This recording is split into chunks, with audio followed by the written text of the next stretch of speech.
할렐루야. 네. 오늘도 주님 말씀을 사모하셔서 주님의 전에 나오신 여러분들을 주님의 이름으로 환영하고 축복합니다. 기도 중점의 해를 맞이해서 특별히 이번 5월, 6월 8주간 기도 학교라는 이름으로 기도에 대해서 집중적으로 말씀을 나누는 시간을 수요일 저녁 시간에 함께 가지려고 하는데요.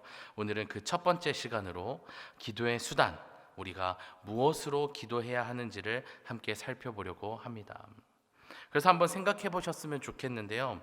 여러분들은 지금 기도하실 때, 평소에 기도하실 때 무엇으로 기도하고 있으십니까? 기도를 무엇으로 하느냐라고 하는 질문이 좀 어색하실 수도 있을 것 같은데요. 말로도 하고 마음으로도 하고 여러 가지 이야기가 있겠지만, 혹시 초대교회 당시 사도 베드로가 성전 미문 앞을 지나다가 날 때부터 걷지 못했던 이를 향해 했던 그 기도를 기억하십니까? 은과 금은 내게 없거니와 내게 있는 이것을 내게 주노니 나사렛 예수 그리스도의 이름으로 일어나 걸으라. 안타깝게도 우리는 기도라는 이름으로 수없이 외치고 수없이 부르짖지만 이 베드로와 같은 믿음의 고백은 많이 빠져 있을 때가 많은 것 같습니다.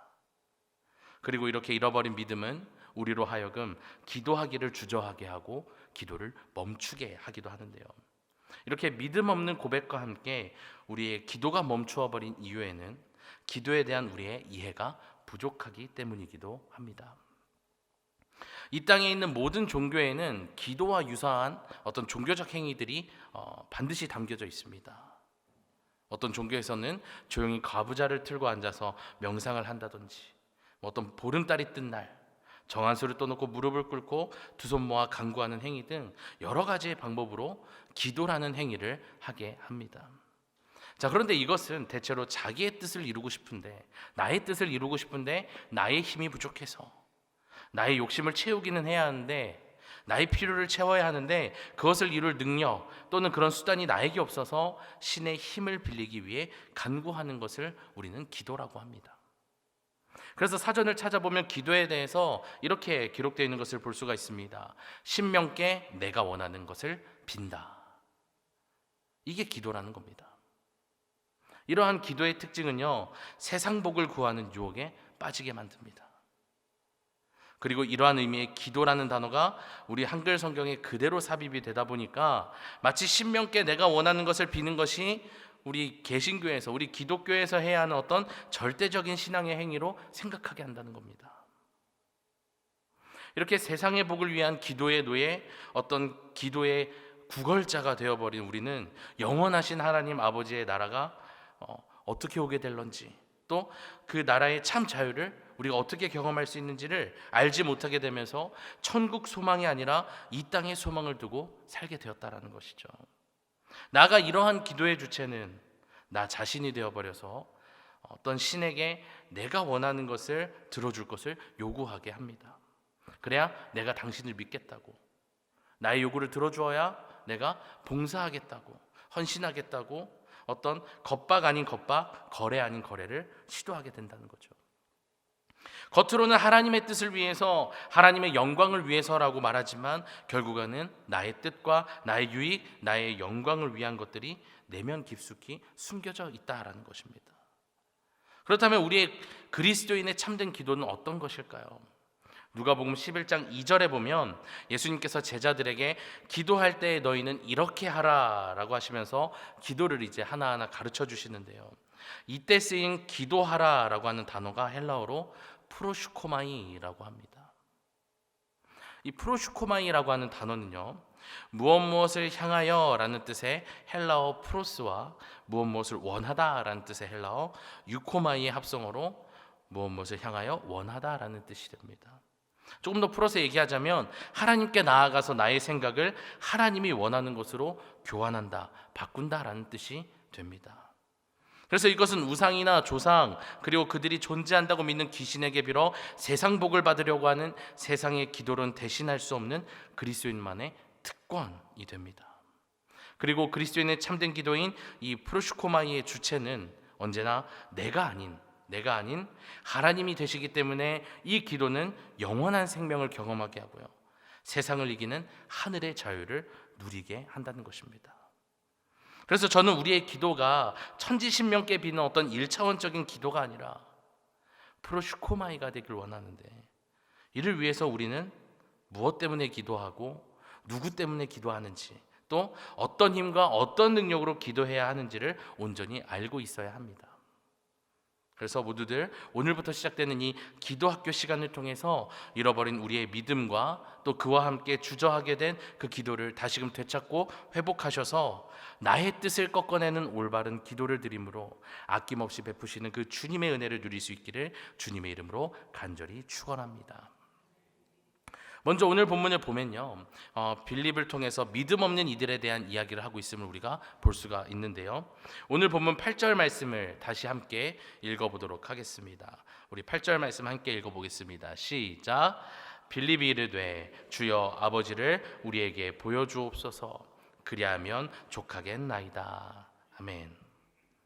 12제자 중 한 사람이었던 이 빌립이 예수님께서 나를 통해서만 하나님 아버지께 갈 수 있다라고 하는 그 말씀에, 그렇다면 그 아버지를 저에게 보여주십시오. 그러면 제가 만족하겠습니다 라고 이야기를 하게 됐죠.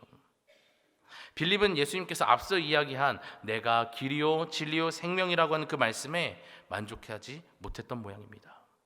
그래서 예수님께서 이야기한 그 아버지를 보여줄 것을 요청하게 됩니다. 그러자 예수님께서는 아직도 자신을 온전히 믿지 못하는 이 빌립과 또 제자들을 향한 그 안타까운 마음과 함께 당신을 보는 것이, 나를 보는 것이 아버지를 보는 것이라고 설명을 해 주십니다. 사실 예수님과 여러 해를 보낸 이 빌립을 비롯한 제자들은요, 예수님이 인간의 모습으로 오신 하나님이라는 것을 알아차려야만 했습니다. 예수님께서는 계속해서 힌트를 주셨거든요. 아니, 이미 알고 있었는지도 모르겠습니다. 그러나 여전히 그들은 예수님께서 증거가 될 만한 무언가를 보여주시기를 원했던 것 같습니다. 이러한 제자들의 모습처럼 우리 인간은요, 채워지지 않는 욕구로 가득한 삶을 살면서 하나님께서 우리의 어떠한 조건들을 충족해 주시기를 원하는데요, 여기엔 대표적으로 3가지가 있습니다. 채워지지 않는 우리의 욕구 3가지를 좀 함께 살펴보려고 하는데요, 먼저 첫째로 확신에 대한 욕구입니다. 이것은 주님이 어떤 분이시고 우리에게 기대하시는 바가 정확히 무엇인지에 대해 전혀 흔들림 없는 믿음을 달라라고 하는 것입니다. 그리고 두 번째는 친밀함에 대한 간구, 욕구인데요, 우리가 주님께 가까이 있다라고 하는 것을 계속해서 느끼게 해달라는 겁니다. 그리고 세 번째는 지식에 대한 욕구로, 이것은 주님의 성품에 대한 깊은 이해를 허락해 달라라고 하는 것입니다. 자, 이 3가지의 욕구, 이런 욕구들은 분명 우리에게 있어 실제적인 문제처럼 느껴집니다. 하지만 하나님께는 그것을 충족할 의무가 없다라고 하는 것이죠. 그래서 우리의 삶은 온전히 채워지지 않을 뿐만 아니라 그 욕구는 계속해서 이어지게 될 것입니다.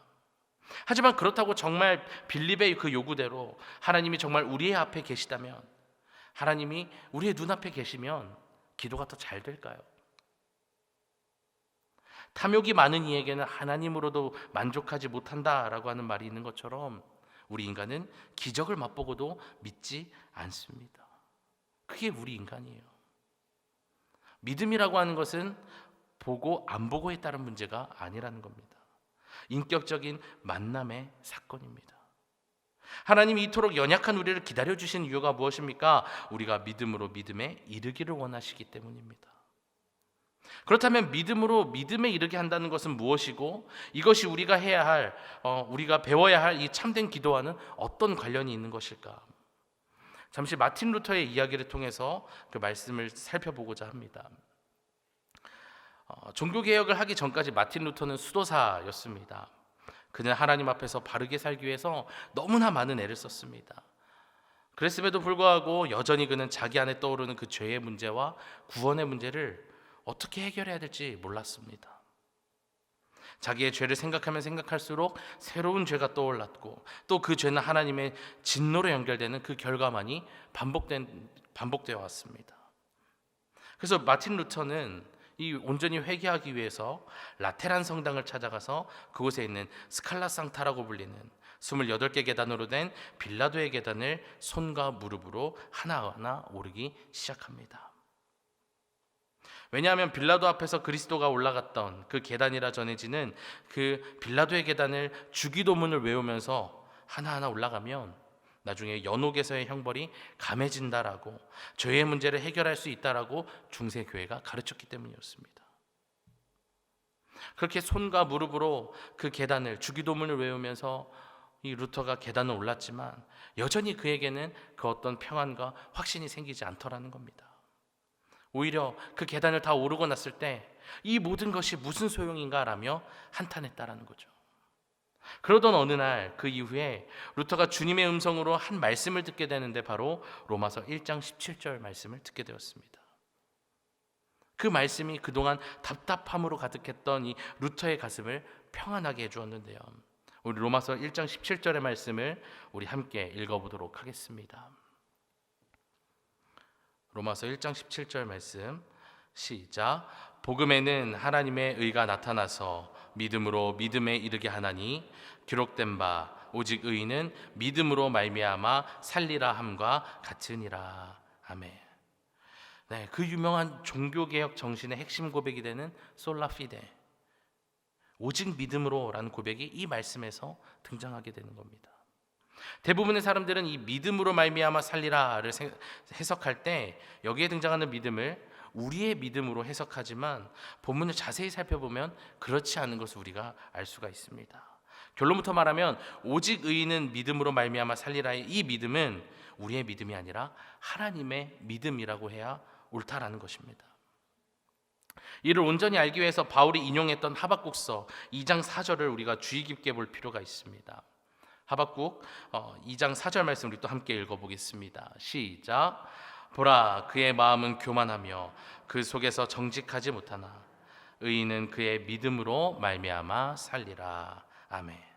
바울이 인용한 하박국서에는 로마서와 달리 그의 믿음이라고 표현되어 있는 것을 우리가 볼 수 있습니다. 3인칭 단수인 그의라는 표현 때문에 순간 이 믿음을 의인의 믿음이라고 생각할 수도 있지만 이것은 동시에 또 다른 그 하나님을 말할 수도 있습니다.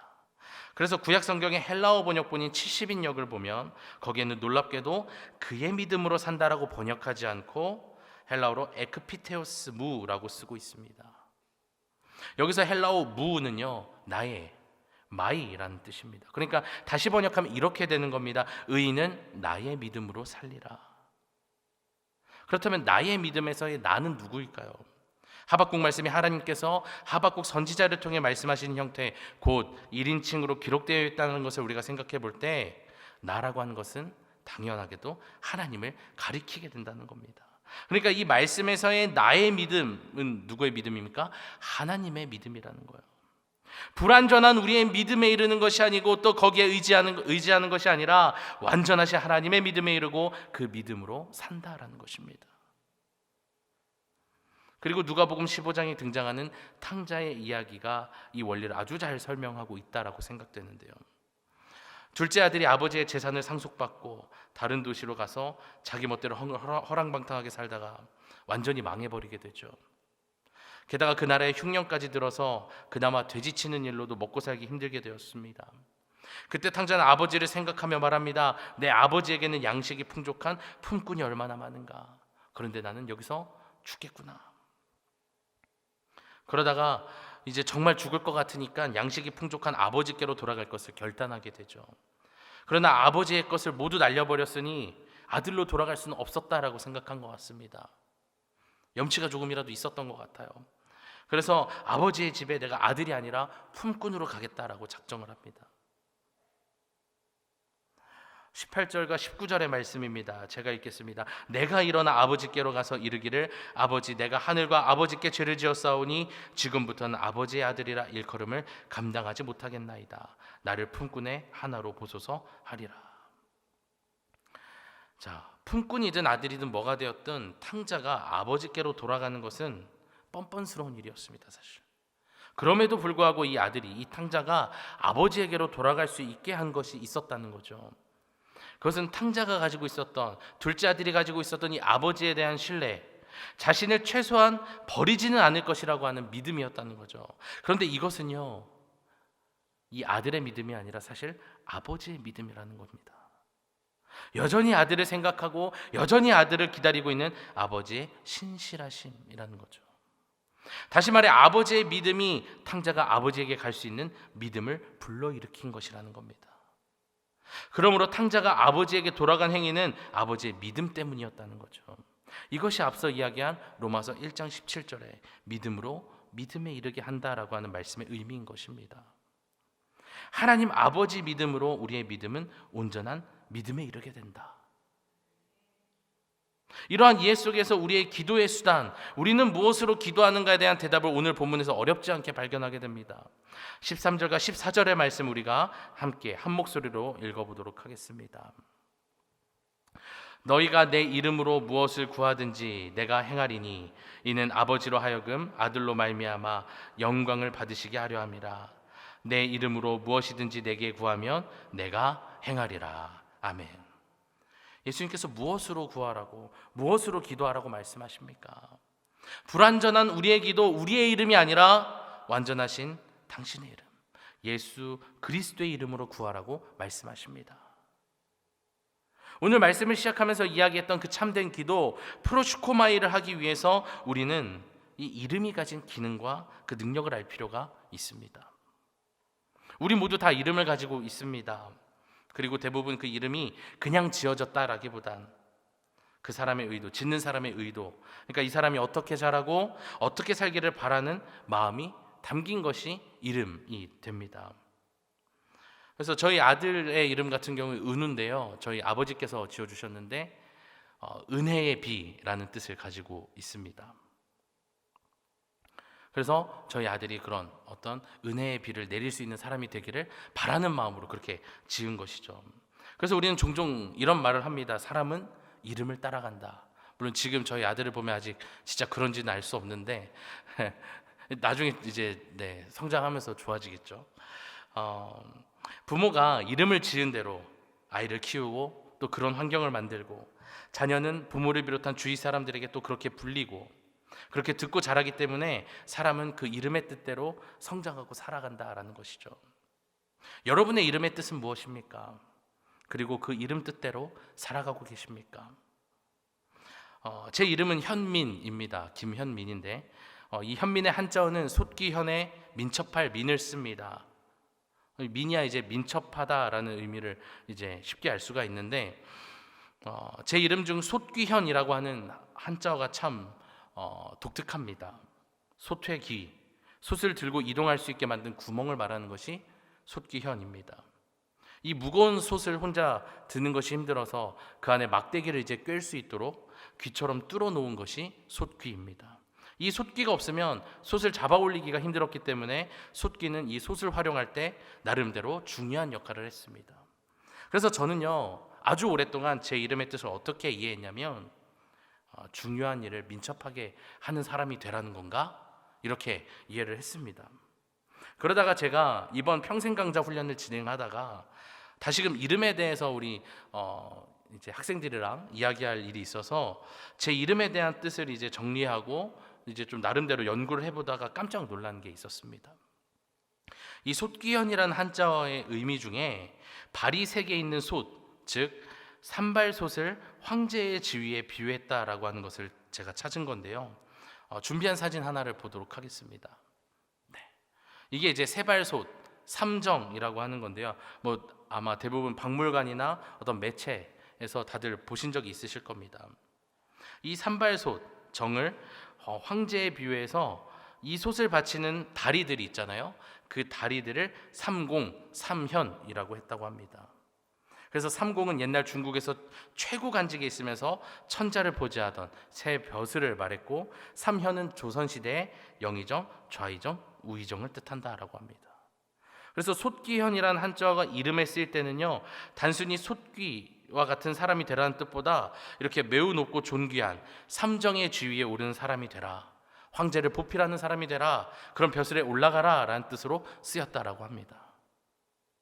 자, 그런데 제가 이 뜻과 함께 제 이름을 가만히 놓고 생각하다가 정말 내가 저런 지위에 올라가라는 걸까? 라고 이제 생각을 하다가 이런 결론에 이르렀습니다.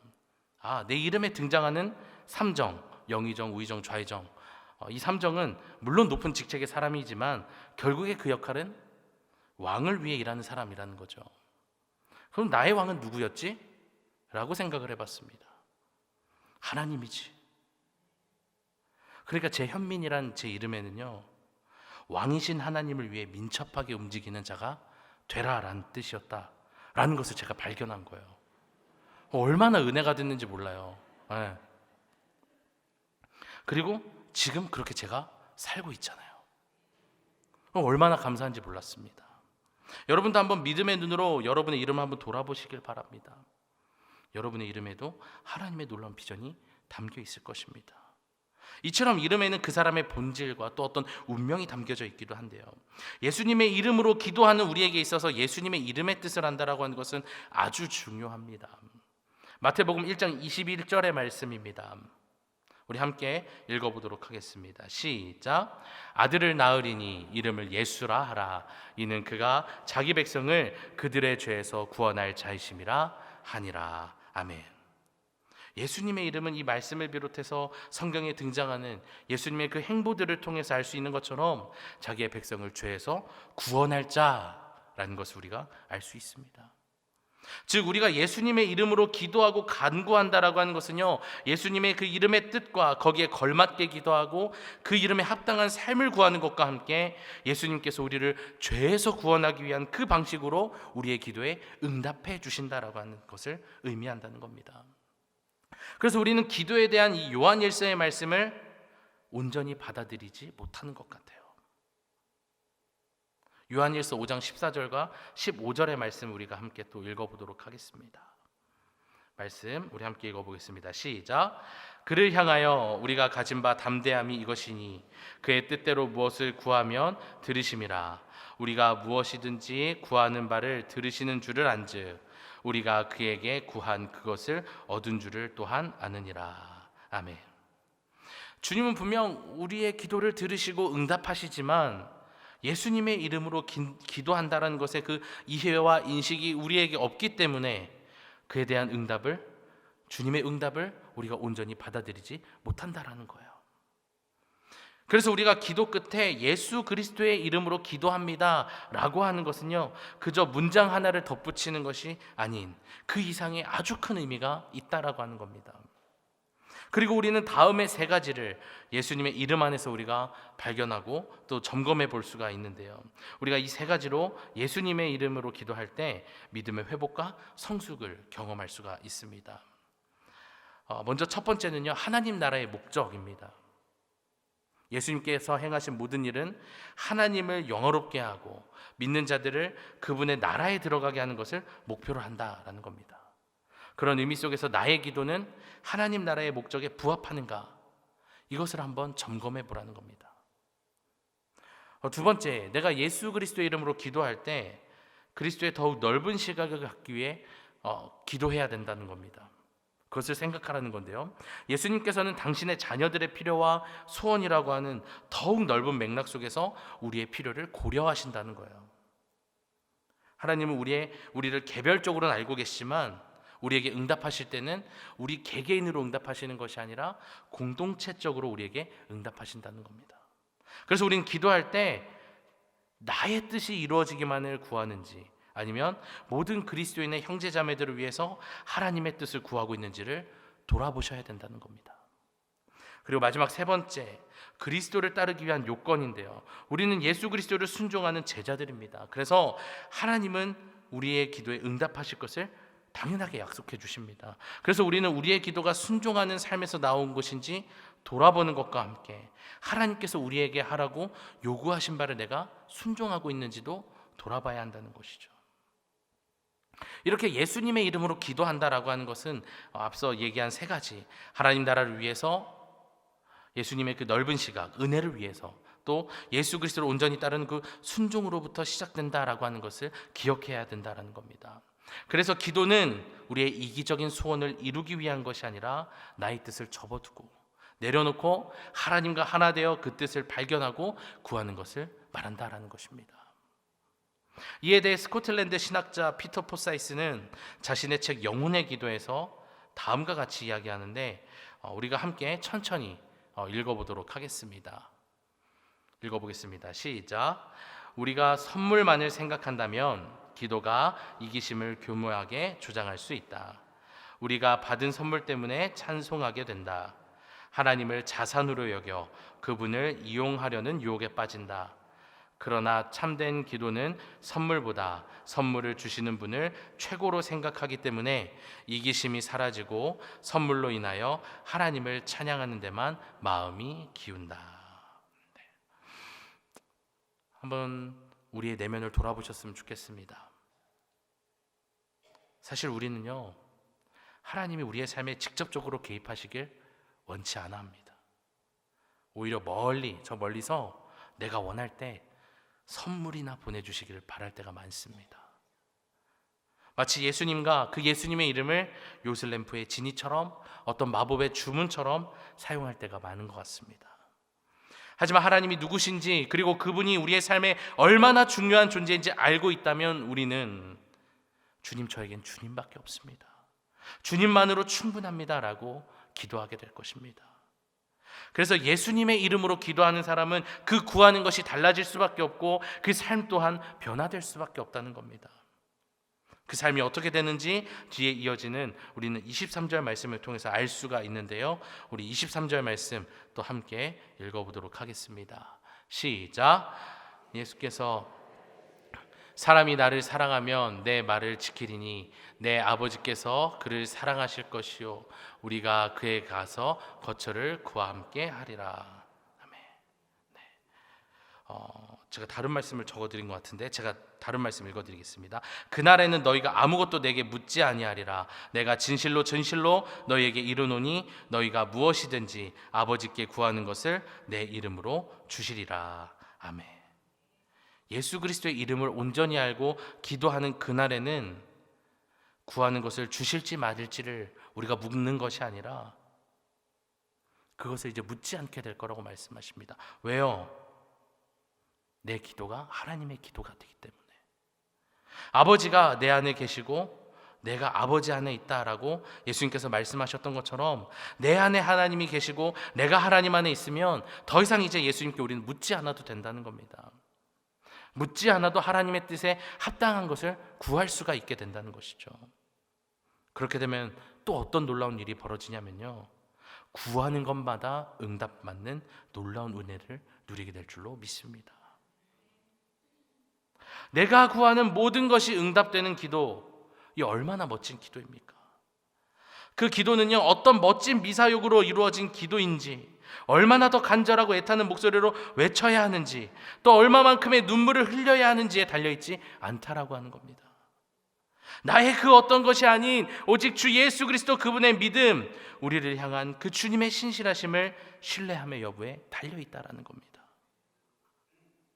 그동안 그리스도인이라는 이름과 정체성으로 살면서 예수님의 이름에 걸맞게 구하지 못하고 또 그렇게 하나님의 응답을 놓고 이상하다고 여겼던 우리의 모습을 회개할 수 있기를 바랍니다. 그리고 모두들 오늘부터 습관처럼 맨 뒤에 붙여왔던 예수님의 이름으로 기도합니다 라고 하는 그 메시지에 담긴 의미를 잘 기억하시면서 예수님의 이름답게 걸맞는 삶으로 기도할 수 있기를 바랍니다.